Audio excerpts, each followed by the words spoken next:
Hello, everyone. Thanks very much for joining. This is Nizam. I've been with Sparx Systems for a few years now. And in this session, we'll be walking you through a couple of challenges that we encountered in complex deployments, especially Sparx platform deployments. Um, and just want to confirm if my screen is visible, Sindhu. Yes, Nizam. Okay.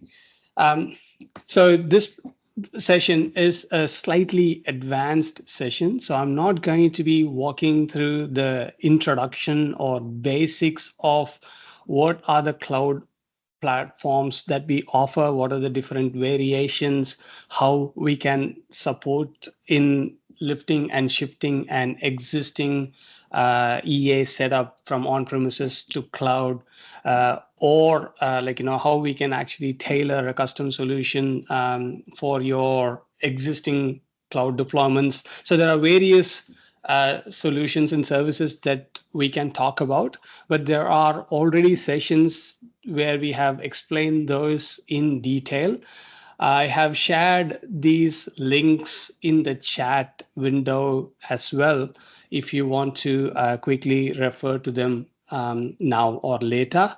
But in this session, which is expected to be a fairly in-depth or reflecting on actual client scenarios that we saw, we'll be taking some liberty to assume that there is some awareness about the cloud offerings and how to even get started with cloud offerings. So if you haven't seen any of this already, I would urge you to take a look at these sessions that I have shared URL in the chat.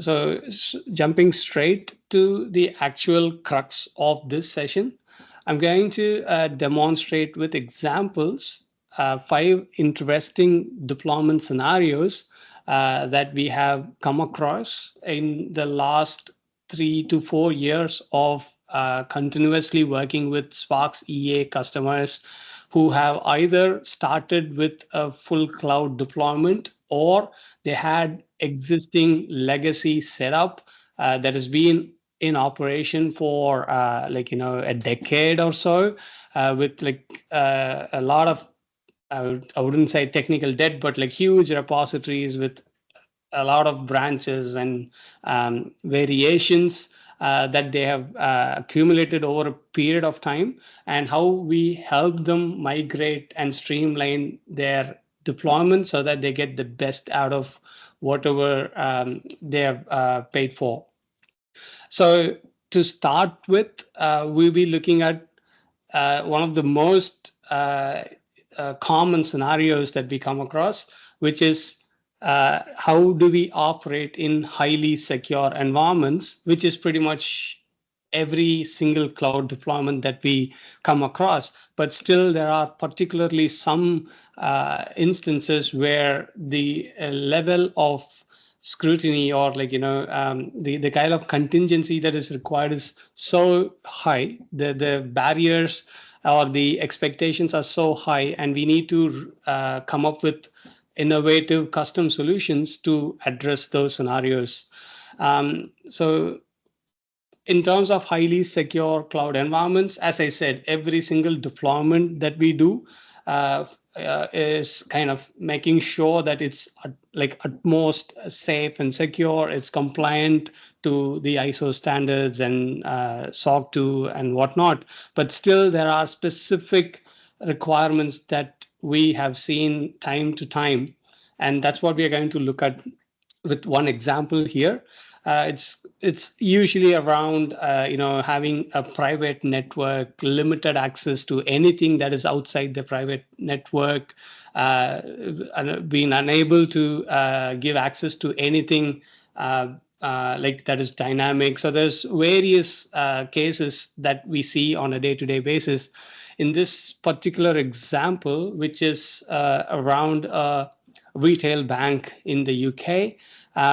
This is very common when it comes to financial institutions or government and semi-government organizations and telcos where the level of compliance and security is the bar for security is really high. And this is an actual email. So I wanted to show from a actual request perspective, not just saying this is what happened. So in this email, there were specific pointers to say the SaaS instances. So we are now provisioning the entire enterprise architect application through browser. So there is absolutely no need to install anything in the user's machine. But the requirement here was none of the SaaS URLs should be accessible through public internet, should be only through their on-prem machines, within their on-prem systems, and that too should be done only through direct connect. But they still wanted to have access to the APIs, like the REST APIs, so that they could do a lot of integrations. But that also should be extremely secluded from the public network, so it should go through private links. And then there should be a regular data backup, and the data backup should also be sent to their internal storage, which is also apparently AWS, but through a private link and a VPC endpoint. So they were very specific about what they wanted, and we were able to. I mean, it's quite understandable because at the end of the day, their security goals are also to achieve maximum security. Again, reiterating that every single instance that we do take security at utmost priority, but still these specific requirements would involve additional designs and additional provisioning. So at the end of the day, the goal is to have maximum security, reduce attack surface, and be ready for compliance. So compliance plays a key role in these requirements as well. And in this particular example, they were very particular that it cannot be accessed in a public internet. So it should be within a private hosted zone. And to factor to each of these requirements, we came up with a solution that kind of helps us meet those expectations, which included setting up the whole environment in a private subnet, which is what we do for every instance, but then we make it available through a public gateway. But in this case, we made it within a private subnet, and then we established private link connections between the customer's AWS account and our environment through the AWS backbone network. And we configured specific VPC endpoints and IAM policies to have the metadata exchange to their S3 bucket, or to be able to access the APIs through a specific like a load balancers as well. So this solution helped us solve each of those requests that were specifically highlighted.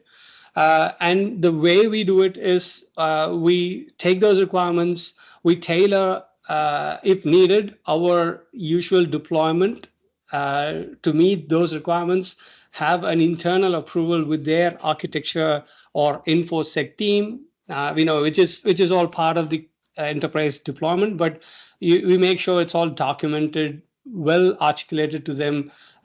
We get a nod from their InfoSec team, and then finally go out and deploy, which eventually meets all those requirements that they have come up with. There are numerous scenarios that we can keep talking about in this complex environments, but this one particularly we want to highlight because this was A, very recent, and this was B, very specific in terms of what they wanted. Now, moving on to the next problem that we often see is when we try to migrate an existing on-premise deployment to cloud. It could be an on-premise deployment, or they may have it in their own private cloud. But what we usually see is not always, but in many cases, when there are large teams, the databases would have grown exponentially, and that could be due to audit trials, like baselines being stored in the repository, excessive usage of image assets and whatnot. But to be able to migrate those repositories to the managed cloud setup without losing anything and also without any data outage has always been an interesting challenge to address. So just a gist of it, the volume of the repository grows exponentially, mainly due to these three: audit trials, baselines, and image assets. There's been instances where with the customer's approval, we have taken a backup of audit trials and have just cleared audit trials.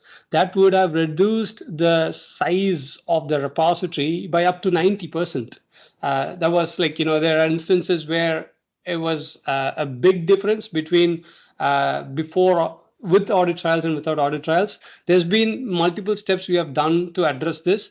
But when the user insists that everything should be there and there's no room for any sorts of cleanup, because we can even clean up the baseline. So baselines is essentially an XML dump within the repository, and the larger the repository and the more XML dumps it goes, it's more like a cycle. So it kind of bloats your repository exponentially.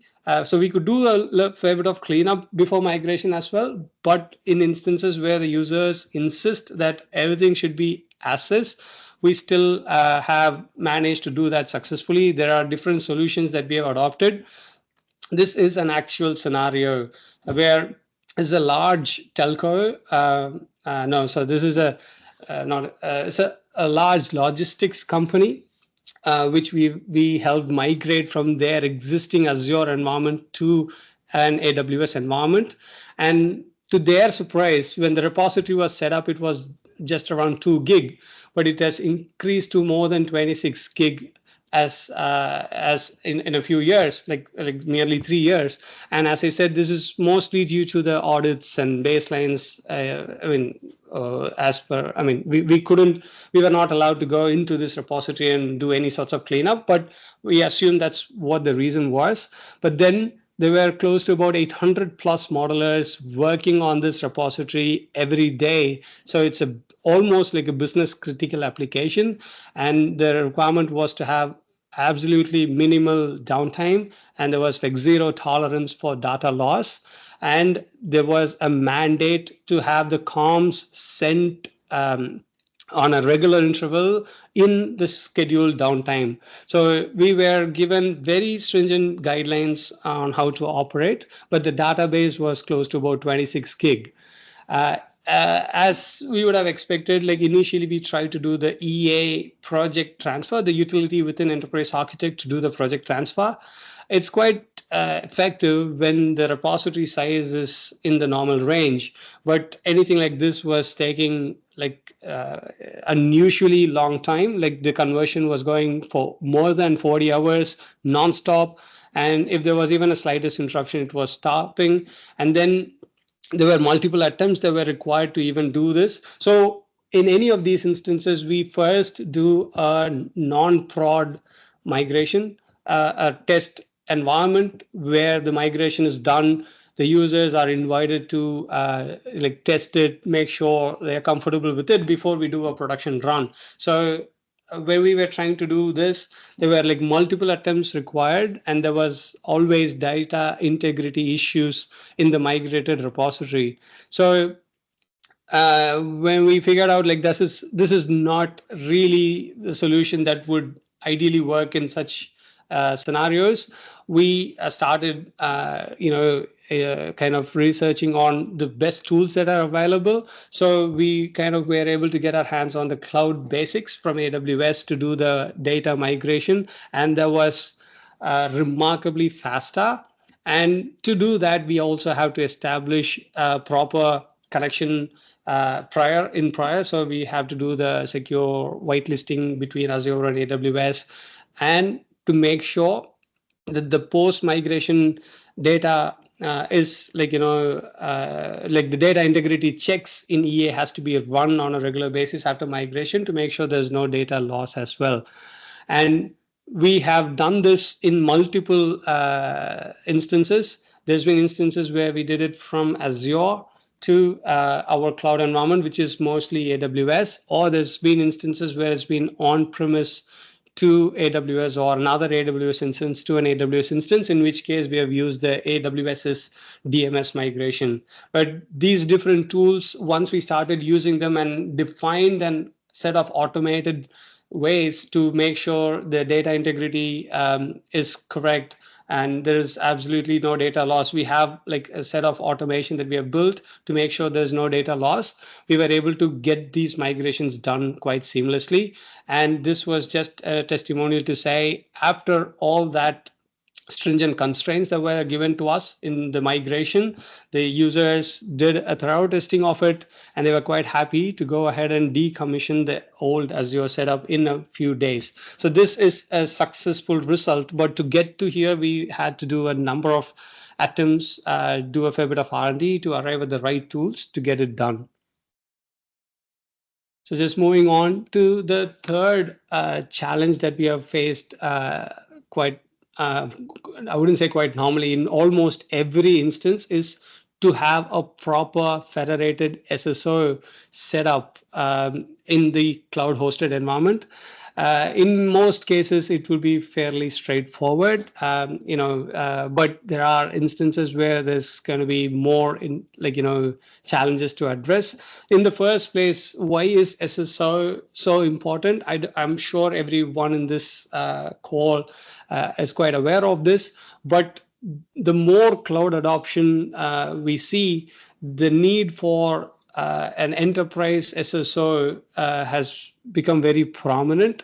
Like a proper federated single sign-on identity management with two-factor authentication is almost a mandatory thing in the InfoSec policies, mainly to manage the joiner leaver process. So if the tools are managing users within their own user management system, it almost becomes quite hard to manage the joiner leaver process. So almost every InfoSec team is mandating a federated SSO.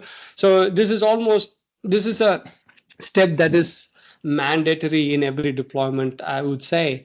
But the challenges that we see when we try to do this is, if you start from the most basic challenge, it is the legacy role-based access control that would have been already configured in the EA repository. There will be users and user groups that would have been created in Enterprise Architect repository, and that's quite well defined, but it has been built over years. The user's username is not necessarily an email. The user groups and users are managed locally within the tool, and our task would always be to migrate their existing role-based access control and tie it to a federated system, matching the groups, migrating every user to the right groups. All those were the initial challenges that we need to address, but through our R&D, we have more streamlined ways of doing it. So that's one of the basic problems that we come up with. But in this particular scenario, what we will be highlighting is a particular client where we set up a SaaS platform. We're not able to get our SaaS instances authenticated, primarily due to the restricted or managed devices, which wouldn't accept an external SaaS instance as an accepted system. There are other challenges as well. So there will be multiple departments with mixed SSO setups, in which case we need to somehow consolidate them. Or there's also all this operational and change management processes that is required in the way people are onboarded. So there are usual challenges, but in this particular case, we are going to discuss a large financial services organization where they use an Azure Entra ID for SSO. They moved to a SaaS platform, but we were not able to get them to authenticate using their SSO system. It's primarily because the organizational policy wouldn't allow anything that is external to be authenticated. So the EA SaaS platform as a device cannot be joined into their tenant as a compliant device. So it was almost ruling out these dynamic instances. So it's pretty much a streaming service that we use for rendering EA on a browser, which boils down to be identified as a separate device. And when the SSO wouldn't allow authenticating something like that, there was a challenge. But then what we realized was there's only two ways to do it. One is there should be a static or a specific IP address which should be pre-authenticated, and then we should have some mechanism to use that static IP to authenticate all our dynamic EA SaaS instances. So that was almost the only option that was left to us. This is an actual discussion with the end user. And to do that, we designed a system where we enabled a NAT gateway with a single static IP, and we managed to work with their InfoSec team to whitelist that particular static IP within their Azure Access policy. And that enabled our EA SaaS instances. So we introduced a logic to use this and dynamically authenticate all our instances. But this took us a fair bit of effort to also come up with a solution and make it work. But at the end of the day, what we did was this: as a NAT gateway for the SaaS environment, get it authentic, whitelisted in the end user's access policy, and then that kind of allowed traffic in compliance with their organizational protocols. And after we implemented this, we retested it, and the user was able to confirm that the solution solved the problem. So this was one interesting scenario that happened in recent times, which I wanted to highlight. But this is not the only one. As I said, SSO is almost mandatory in every deployment, and we've been continuously doing a lot of R&D to make sure we support every possible combination, be it Ping or Okta or any other ADFS solution. And what we do is, most of these deployments becomes a challenge when there is an existing practice, and that practice has been going on for a very long time.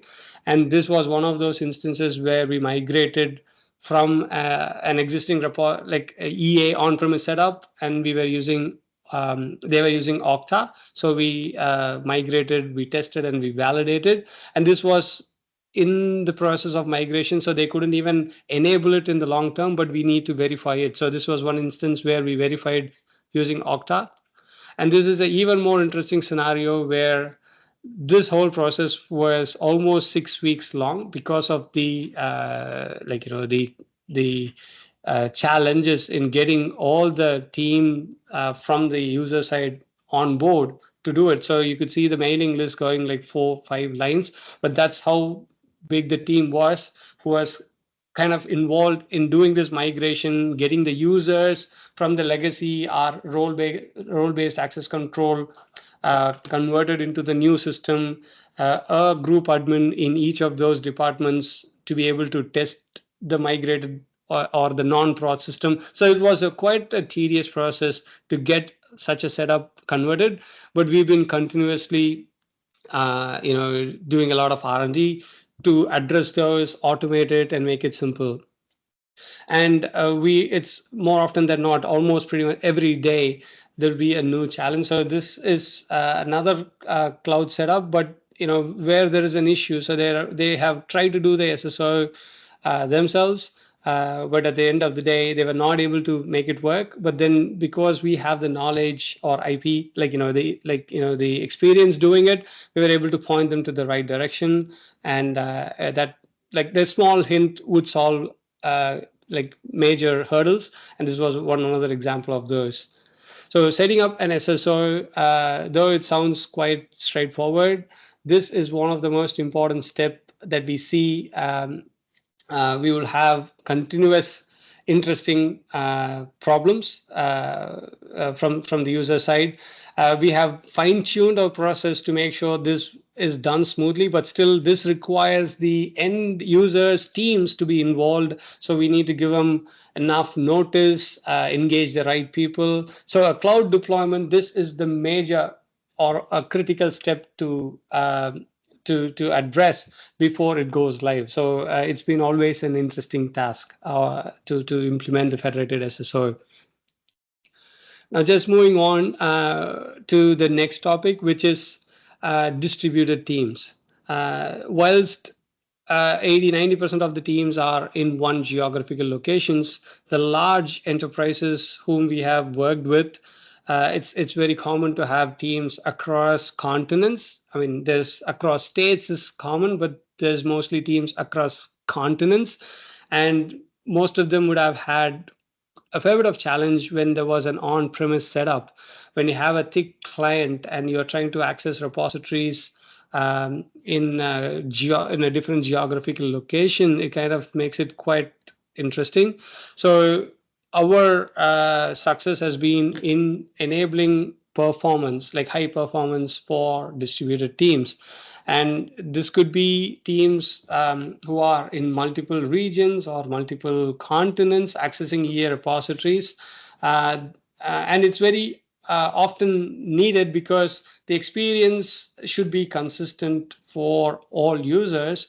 And the latency, I wouldn't say can be completely eliminated, but we can reduce the latency significantly using some of these deployment practices so that they get optimal performance. I wouldn't say like the best performance from every region, because at the end of the day, when it is in one region, they would get the best experience. But then what we want to do is to optimize for people who are connecting from a different region to have acceptable or like really good experience as well. The challenges would surface when there is network latency, like when there's firewalls and there's rules in corporate environment which has to be addressed to access an external network. So there's been quite often a problem for us, and these surfaces very often when they do a export or a diagram generation or a version baseline or a merge, these are the kind of tasks where it fails. And when it fails due to timeouts, it becomes quite a challenge for us, because an XML, so if when you're trying to import an XML file, or when you're trying to merge from a baseline, essentially what enterprise architect is doing is merge an XML file to your repository. And the process is quite interesting because it deletes the existing content and then tries to update it with the new content. And if there's an interruption in this process, there's a high risk of losing some data as well. So we have to make sure we take backups in regular interval, especially before a large import to do it. But these large task failures is quite a challenge when you have geographically distributed teams. And then when you have frequent disconnections or synchronization delays where due to internet issues, it becomes even more spelt. It kind of makes the whole essence of a shared repository questionable. I've seen many teams have moved back to file-based repositories because of these latency issues in the past. So, I mean, there are teams which, I mean, I won't be able to mention the exact names, but they went from a shared repository to individual QEAX files, and they were using, some common folder where people dump their XMLs, people were importing from it. All these were because of the latency issues. So it kind of has a huge impact on the essence, essentially collaborating between multiple teams on a common repository. When we do a deployment on these kind of scenarios where teams are distributed across regions, we make sure it is done with utmost attention to have availability zones in multiple regions. So this is a standard architecture, deployment architecture for a multi-zone deployment, where, as you can see, almost everything that we deploy always goes within a private subnet, and it's just made available through an ACL at the end of the day. But what we have is a private, there is a actual primary database and application server, and there's also a standby application server and database. And we try to optimize this depending on how distributed the teams are. So there are occasions where we have set up EA SaaS instances in multiple regions and have connected them to the EA repository through the AWS backbone internet, which is much more reliable than having to access it through normal internet. So we have done instant deployments with EA instances locally in that own region, but the repository is in one region, which could be North America or Europe. We have tried in the past to have replicas of repositories, but with EA's architecture, it has always been a bit of a challenge to get that working. But we have addressed it in different ways to enable performance, especially using EA SaaS streaming. So if we are still have to work with thick client EA instances, we have found it. That hasn't. Even if we have EA repositories on cloud, if you're going to access it from an installed application, the latency is still spelt.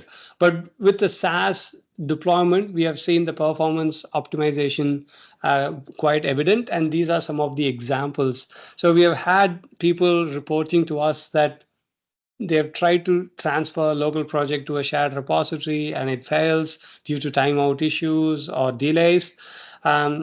These are basic steps that one should be able to do, but because of the way the repository is set up between like different regions or different geographical locations, it makes it quite difficult. But when we had the SaaS instance deployed for them, and with the best practices that I just mentioned, they were able to clearly see a big difference in performance, and they were immediately pushing for having such instances, at least a few of them, to do the migration to start with, whilst he is going to have a conversation to get that as a standard practice across. So the architecture that we are employing here is to address real problems that we see on a day-to-day basis. So this is another example where the user comes and kind of say, there's been a significant delay when they try to connect to their repositories. But once we have a solution that conforms to that such a distributed deployment, they were able to see some clear results. XMI export import is a most common complaint that we always see, because that's inevitable when you want to take a branch or you want to take a backup or you want to merge someone else's work into your repository. You need to do XML export import. And if that's done through a connection that is slow with a lot of latency, that's almost a recipe for trouble. So we have seen people quite positive when they start using the cloud hosted deployments, especially focused on addressing these issues. So we have just seen four different scenarios. The first one, we started with having addressing the challenges in highly secure environments. So every single deployment that we do would usually involve a thorough discussion with the InfoSec team, going through all the compliance checklist, completing the CAIQ questionnaires and whatnot. We are ISO 27001, SOC 2 compliant. So we need to have a proper dialogue with the InfoSec team even before making a case for the cloud instances. And we have been quite successfully doing it. So all the challenges that arises in a highly secure environments is something that we have seen and addressed.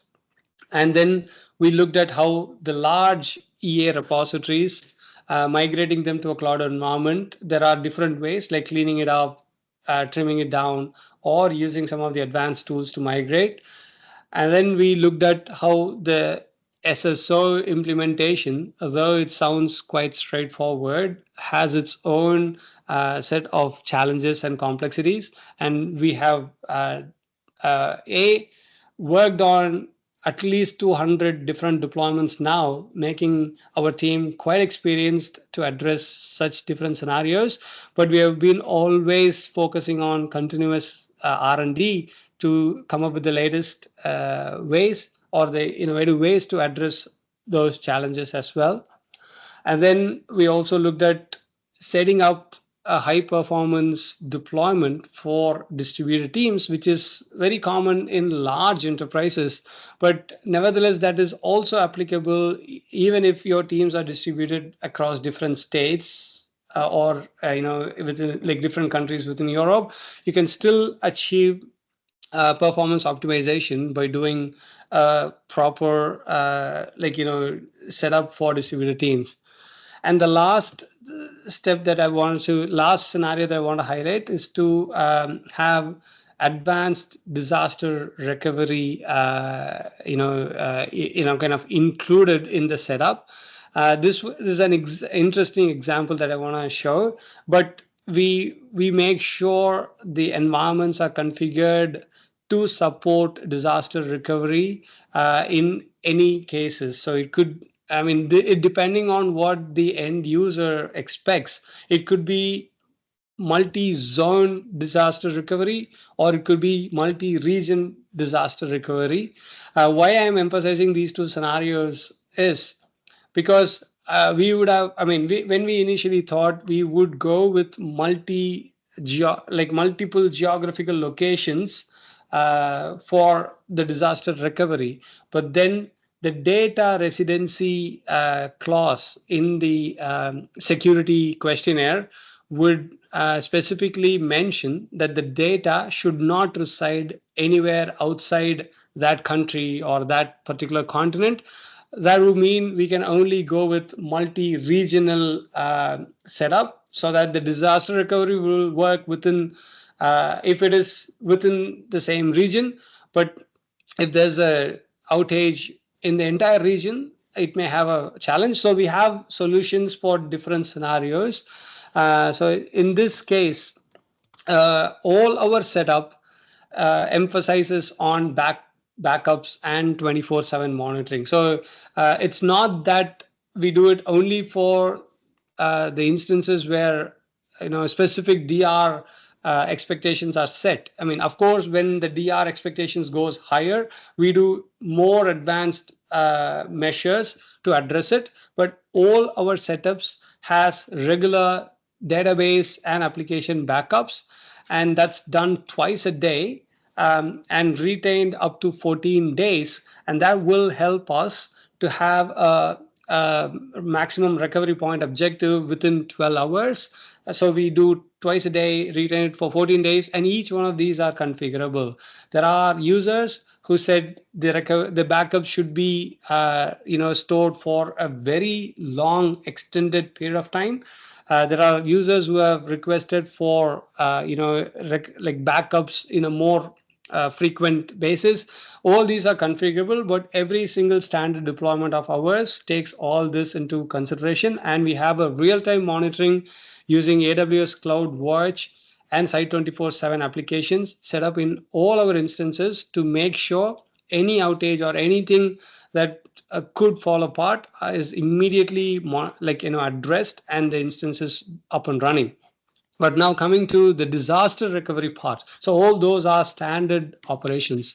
But coming to disaster recovery part, it's very important, depending on how critical the architecture practice is, it's really important to have proper DR set up to ensure high availability and to ensure business continuity and minimum downtime during cross-region followers or failovers.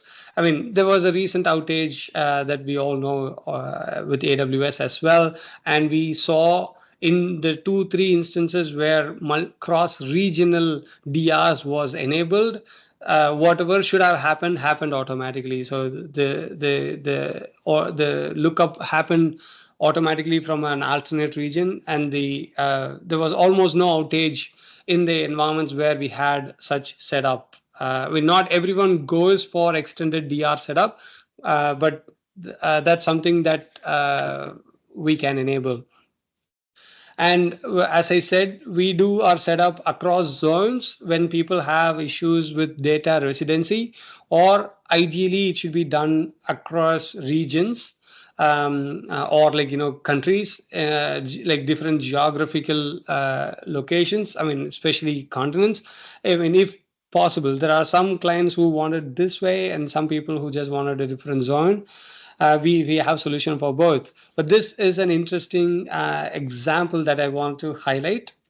This is of a leading automobile manufacturer in Europe, and this was exactly when there was some tensions around Europe due to the war a couple of years back, and the request from the client was that we simulate a disaster recovery scenario by triggering a false alarm. So they came up with this request. We did inform them that it's going to be an extra effort and it's going to have its own downtime implications and cost associated with it. But it was an organizational policy that they have to adhere to make sure all their applications are safe if something untowards happen. So the request was to simulate an actual DR in their actual environment, with a false alarm. And what they had was a multi-AZ, a multiple availability zone setup of their entire EA Prolaborate suite, which almost guarantees 99.5% availability as per AWS standards itself.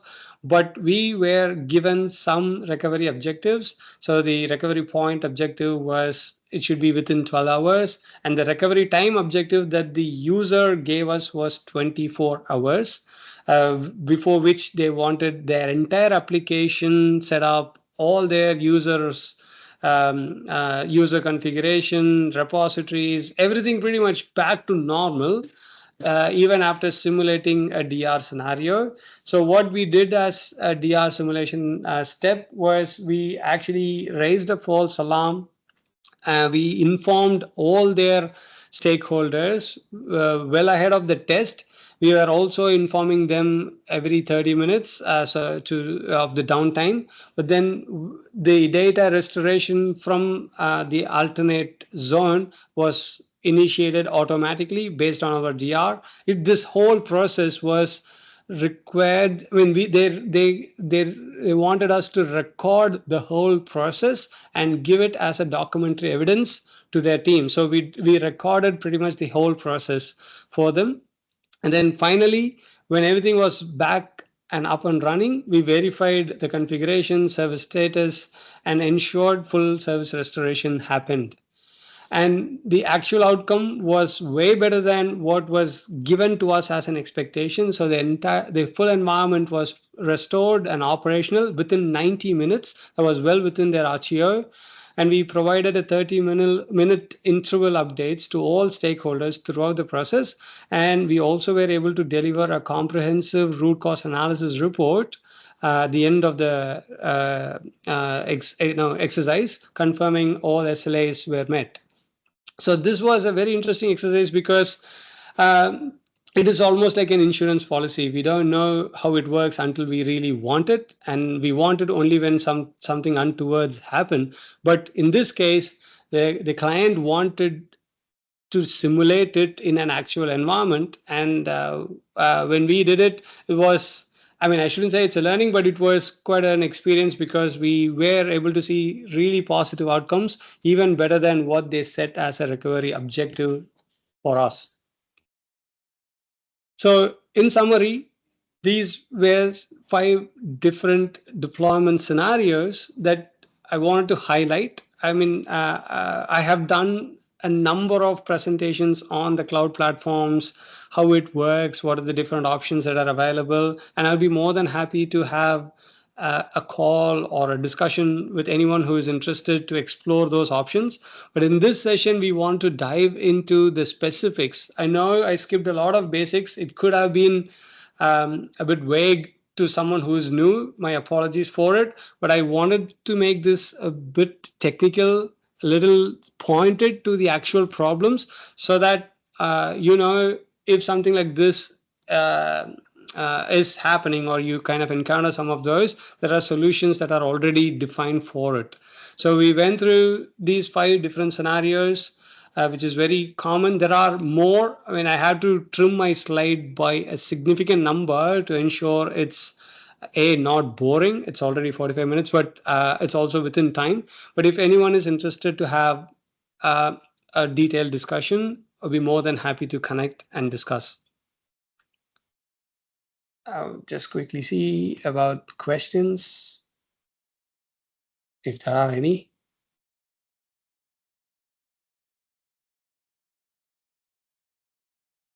Okay, Sindhu, are there any questions? Yes, Nizam, we have received a question from Patel. How does the features related to DBMs and cloud providers migrating capabilities provided? For example, we used Azure's capabilities to migrate 2D data from on-premise to Azure. It's in chat box. Yeah, that's fine. So we are using some of those tools as well. What we just do is we make sure post that migration, we run some of the EA scripts to validate that everything is come across. The data integrity checks are run and make sure that everything is in working condition for Spark. So yes, you're right.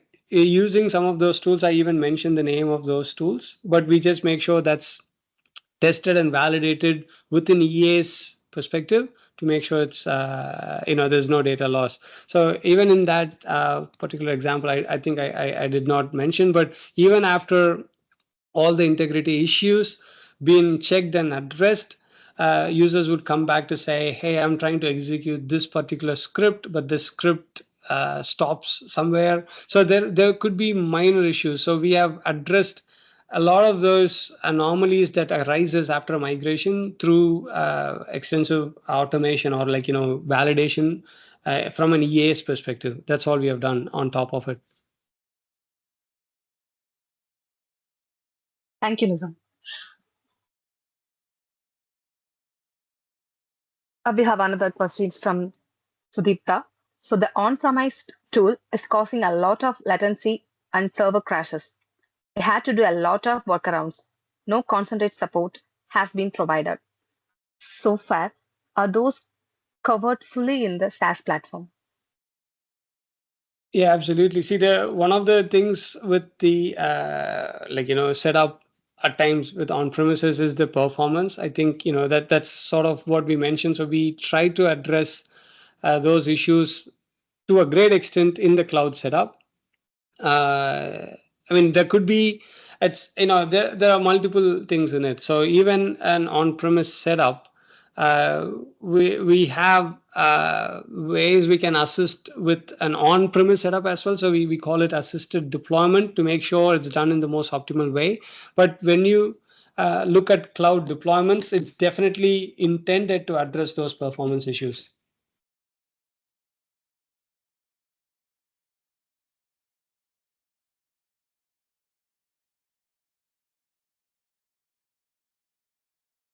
So if there are no further questions, um, I would like to thank you all for joining this call. Um, this session, as I already mentioned, like this went into the technical details pretty much straight away.